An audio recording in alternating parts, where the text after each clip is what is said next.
FM wamu ne Inox Media mwebale nnyo abatulaba mwebale nnyo abatugoberera.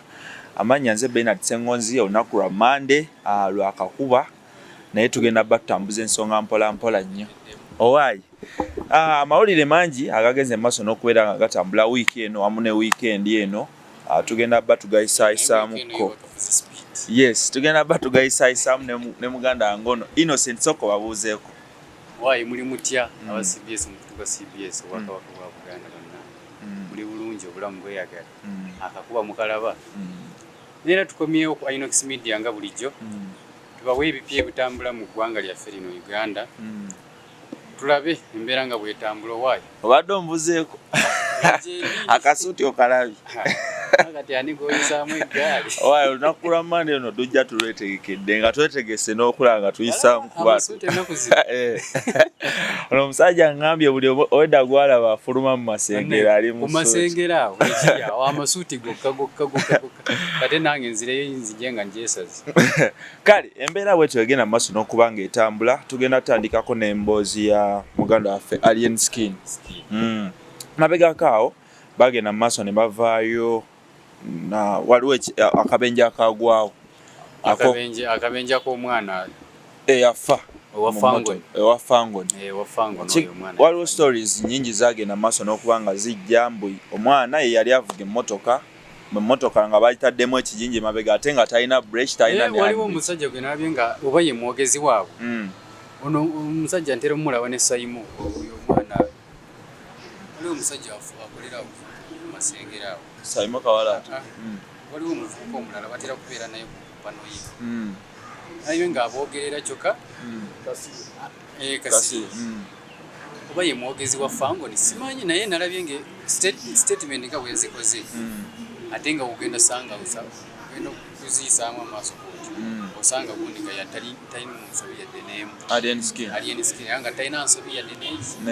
neemu naye munnaani ani kye tutannabategeera emboozi like okufa kuno kujja kutya kwabamu bagamba nti omwana ye yali avuga emmotoka kati mu kuvuga emmotoka ng'emabega waliyo ekijinji naye ate kye neebuuza emmotoka yali agirese nga yali agirese eri free nga teyali mu paaka emmotoka yali ya maniumbu naleka nga temuli jjiya nga tataddeemu na handbrake n'agenda gyeyo ekijinji kati mu kugyayo ekijinji emmotoka nedda buzzi ate kati azitenzewo ebinsoberera wali awantu baga nti bamutwala mu ddwaliro nziwe sitegeera bulungi bamutwala mu ddwaliro ne bakubira simanya next kini waabwe oyo ani oyo simanya Mario naba Mario ate ne bamulekayo mu ddwaliro yekka kati lwaki bamulekayo yekka awo njaga kuba kati bawanga bamubanja eddwaliro ate nga bamulekayo yekka kuba ku gundi ku kiwandiiko gundi kye yafulumya eddwaliro ekiwandiiko kye bafulumya nga bamutwala ku postmortem kigamba nti he was abandoned ekitegeeza nti yaleka bamulekawo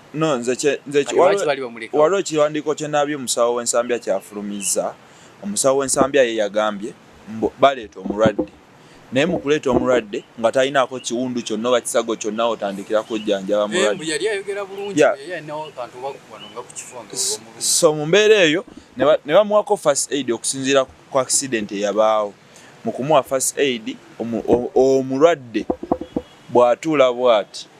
n'azirika n'akutuka so nze ndowooza mu kumuleeta mu ddwaliro balaba nga tewali nnyo nsonga lwaki basigalawo anti ye naye kennyini bwe yali ayogera mbwawulira nkale yali awulira nga just si amaanyi nnyo ebyali bimuluma kubanga bwe yali asobola n'okuvuga emmotoka mbwe yali ayagala nakuddayo kunona abaana ku ssomero mbwe yali awulira ng'ali bulungi naye ate ekirala ndowooza yali awulira obulumi munda naye nga ayagala kulaga mukama we nti ali bulungi kuba nze ndowooza yali atedde n'okusasula eyo emmotoka ng'alowooza bagenda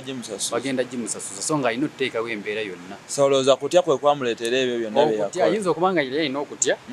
ng'alina obulumi naye nga tayagala kulaga nti awulira obulumi nti alumizibwa kubanga yali akubamu ebifaananyi bibiri ng'alaba expenses z'eddwaliro ate ng'alaba n'emmotoka naye yeetaaga nga egenzemu expense naye siro kubanga Alien Skin abadde ayirawo abo abaana omubiri sirowooza nti bills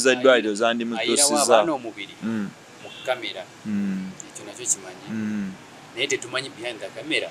kiki ekikolebwa kuba ayinza okubanga kyeyali atidde kuba kati tusobola kuŋŋamba nti otuuka okubanga osobola okuzirika n'ofa obadde towulira bulumi kuba baali bamubuuza n'agamba nze ndi mulamu okufa kisoboka okufa nga tolidde bulumi kubanga omuntu asobola okubeera nga yeebase n'akutuka ekyo kisoboka nga talina wadde newamuluma nga n'omusujja ekyo kisobokera ddala nnyo bulungi naye tosobola kuŋŋamba nti ofunye akabenje bakututte mu ddwaliro kyokka n'ogamba mbu ndi bulungi ate waliwo story ezimu ezigamba mbu alien skin yennyini yali yeevugira emmotoka eyo mbu mukudde emabega ng'ogayita mulabye mbu n'amukonaeyo nayo story endala naye contradictions zibaddewo awo eyo story oli omwana Kasirye gye yagambye mbu yadde emabega era newe yatomera emmotoka weewali naye ate kyemmanyi alien skin nze kyenyinza omugamba ekyamaanyi abeere mwegendereza nnyo kuba bakatuliki tebakola nsonga anti awo mbadde nzijja ngaebyo byonna byonna bibaddewo n'obubenje bwonna bubaddewo alien skin avaayo n'ajja mu ddwaliro ng'omuntu amaze okufa yakola obuvuyo ndowooza okumala ennaku nga anti yakola obuvuyo okumala ennaku 2 olowooza kyali kituufu alien skin okujja n'akola ensasage yonna mu ddwaliro n'akuba abasawo kati anti ensobi 2 tezikola kituufu kituufu kyemulina okumanya kati ye kennyini okujjawo kiri yali alina okubikwasa amateeka yali alina okugoberera amateeka kikyegoogera so si ye kwesalira omusango yasooka n'akiika emmotoka awo mugeti yeddwaliro mukubo mukukolansi kuba traffic yasooka ewuwe nga bagenze yagikiika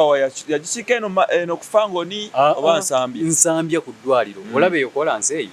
yajja n'agikiika bw'ati ng'emmotoka ezeeno ne ziyimira n'ezeri ne ziyimira nga tezikyatambula ogwo kamusango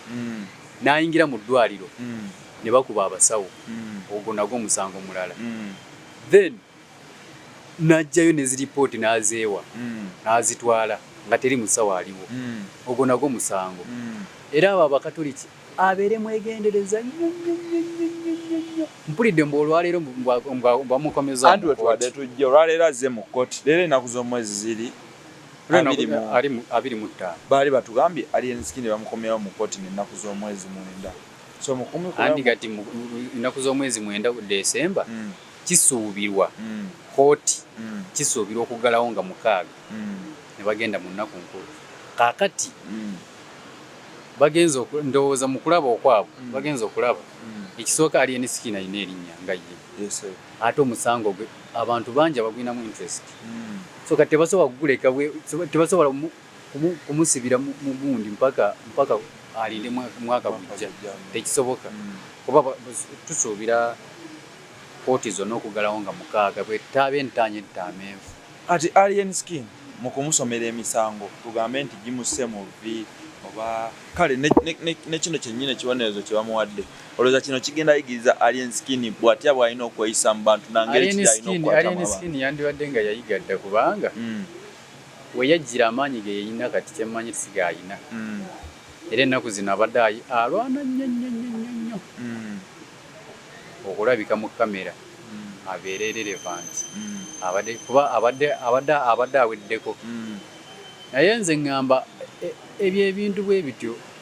si bye bikola erinnya ly'omuntu kituufu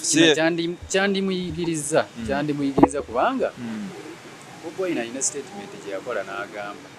ye nga yejjusa obw'olumu ensobi ze yakola emabega nakati ezikyamulondoola azejjusa ati naye tamanya zino ensobi z'akola yandirekedde awo kuba kati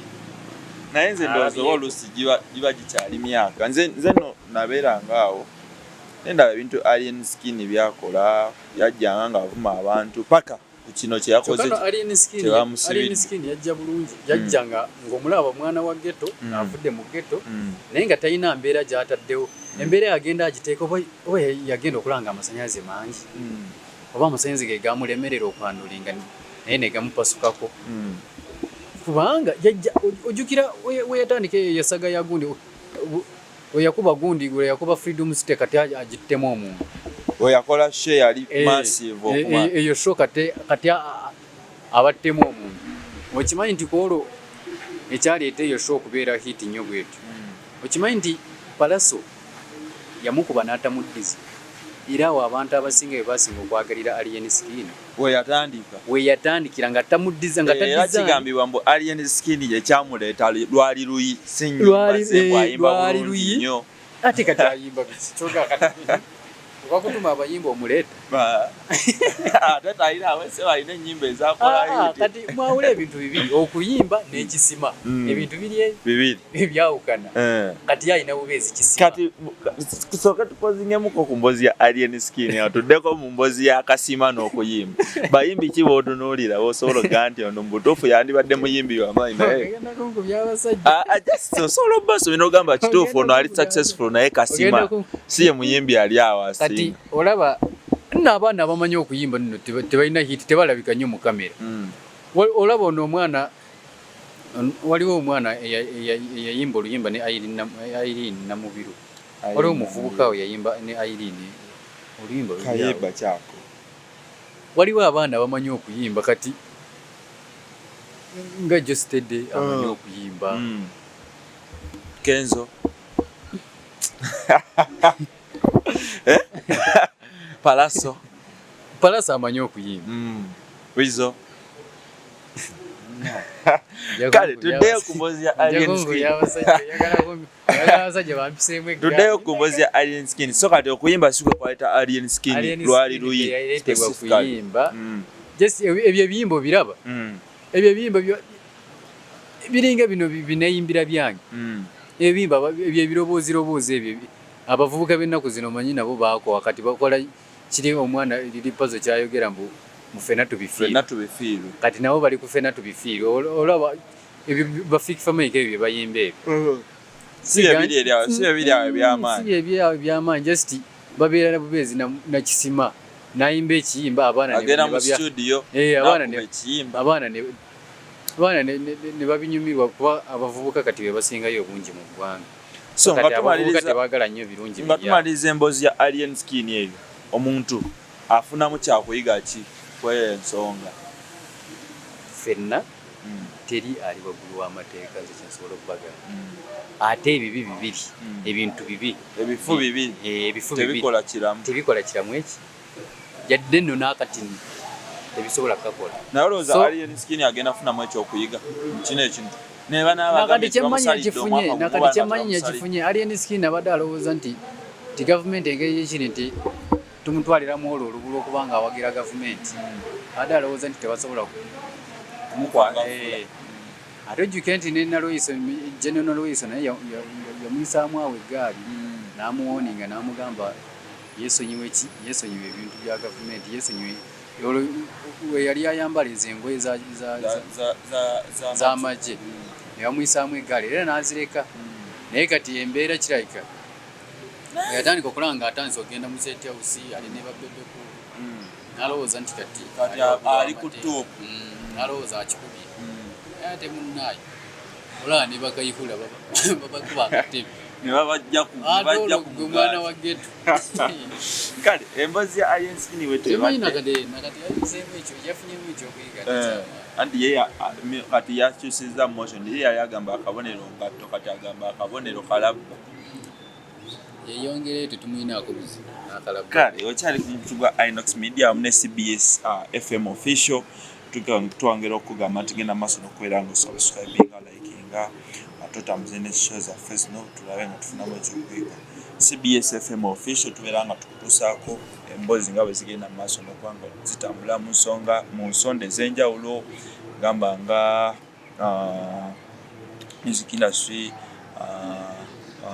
politics n'ebisingako n'ebikwatagana ku bantu wamu ne ku Inox Media mugende maaso n'okubeera nga musubscribinga channel yaffe eno mpya era egenda baako ebintu bingi nnyo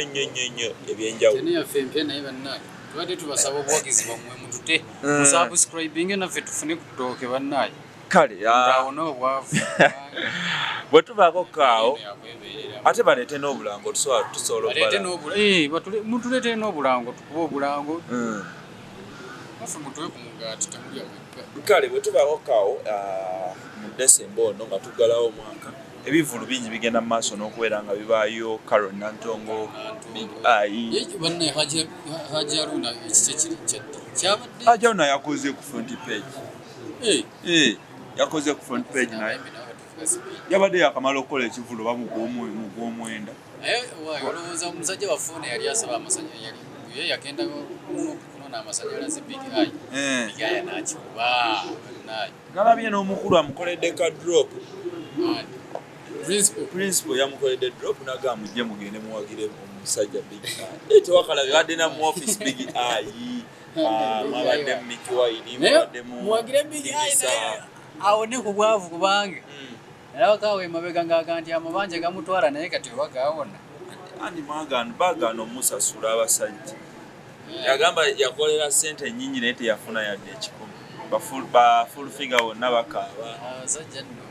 kolera government nno girabe edduka. So waliwo ekintu ekigenda mu maaso n'okuba nga kitambula kyekyabayimbi okweteekako ebivulu. Kati twala ku lunaku lwa Big Eye wanga mmeka nga 7 nga 13. Big Eye yalanga yatimba ekivulu akirangidde kati omwaka mulamba kubanga yayogera ku kivulu ekyo. Yayogera ku kivulu ekyo okuva January. Ekivulu kya Big Eye kyanga batya tugenda tuka nga twakirano kye Big Eye wanga 7 wanga 7 ate Carol Nantongo wanga 6 December. So mumbeere abayimbi beetekako ebivulu nti Big Eye we yalanze Fresh Kid n'alanga ate Fresh Kid company ezimutaddemu sente z'amaanyi kuliko Next Media.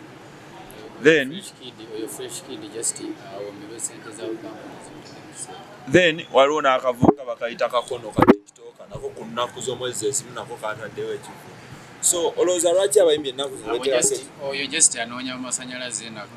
nakwekubira bulango nti naye gyali bamumanyi.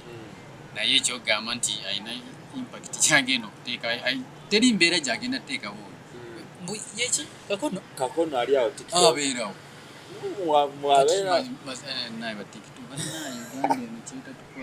kati mazima ne TikTok naye kati alina content kimuyimbi. Ndowooza era ajja leeta abayimbi babayimbire aleete bakomediani bazannye kyenyinza okubagamba kiri kimu tugende mu Carol Nantongo. Wembanga mwagala onyumirwa music bayita Big Eye nabo bakubadde omusajja Big Eye bamuwagire buwagizi kyave mu mbeera gyalimu naye afune ku ttooke naye naye ekyogamba nti ayagala music agende wa Carol Nantongo. Wetwogerako ku nsonga ya Big Eye ne concert ye olwo music abadde yayimbako kuko naye kale mu biseera biri tosalunama nti Big Eye stage ekivulu kyaluyimba bweru. Big Eye agenda funa abantu kituufu naye tagenda bafuna lwa music masanyalaze agenda bafuna lwa ye answer tufere agenda bafuna nti alina ennyimba nnyonyo abantu ze baagala okuwulira nnyonyo oba ze baagala kumulanga ayimba live agenda funa abantu just akumukulisaayo nti yavuddemu enaali. So bagenda mulaga just one love yakubeera nti yajja teri kirala kigenda kuleeta niwagenda yekka ne bwe yeeranga yekka nga teri muyimbi mulala agenda bajja kujja naye eri bagenda kuleetebwa ekintu ekyo. Nsonga eyo olowooza Nuupu contributinga kyenkana ki ku audience y'abantu mu concert? Omanya teri muntu n'abazeeyi abagiwagira gye bali bangi naye kyomanya Nuupu teri muntu agiwagira asusa emyaka 5 gye bali naye batini nnyo. Ate muno mu Uganda abasingamu obungi abavubuka abatalina mirimu, abavubuka abasomye, abavubuka abategeera ekyokukola naye nga gavumenti eno just nga abateekako mbeera kati nga nabo tebamanyi what is next. Bagenda okujja mu kivulu kya munnaabwe ekitegeeza nti n'ekivulu okuyingira nawulidde oba mitwalo 2 lwaki teyakoze mutwalo Big Eye omuntu ayagala kuwuliriza naye abula watandikira Big Eye lwaki tewataddeko Big Eye nga muyimbi w'amaanyi. Ojjukira Fikfa Mike ekivulu kye yakola ekyasooka n'ateeka ku mitwalo 2 kyafulopinga Kyamusala olusala naye lwaki kyamusala emyaka gyayimbira tegina sente ezo ayimbira abaana ba holiday abaana abali ku holiday tebalina sente ezo ye big eye ye size gyayimbira gye emyaka ayimbira abaana bali mu holiday omwana ali mu holiday ayagala za data ate ayagala n'ezekivu egyo emitwalo ebiri tagina naye yagenda olanga ekivu nga tuli mu holiday kyogamba abaana baali mu holiday anti ekivulu kigenda kubeerayo mu holiday era n'ekyono kigenda bayo mu holiday ate ogamba audience tegeeza anti big eye audience ye teyawukana nnyo neya fake family kyembadde njagala okulaga kaakati audience ya big eye teyina sente egyo emitwalo ebiri tebaziina bayinza omuwagira naye bayinza okukoma ku internet ne bamulabira ku internet era nze mbakobaye streaming live nange nenfuna kweze sente at least eza YouTube kubanga abaana abasinga bajja kubeera ku internet okwo naye kivulu tusagagana ensonga bwezo zigenze maaso n'okuwanga zitambula nze Bernard Ssengonzi mbadde ne muganda wange olinayo akatalekeka mweyongere okusubscribinga bannaye ku YouTube channel yaffe Inox Media naffe tufune mu ttooke obwavu si bulungi mutuwagire mulete n'obulango mutwe ku ssente naffe tulyeko kale wezita ensonga zigenze maaso n'okubanga zitambula tubeebaza mwenna abagobera CBS FM official ku mitimbagano gyayo egya digital oba giyite social media mugende maaso n'okubanga musubscribinga mulikinga musharinga ne content nze Bernard Ssengonzi mbeere bulungi mweraba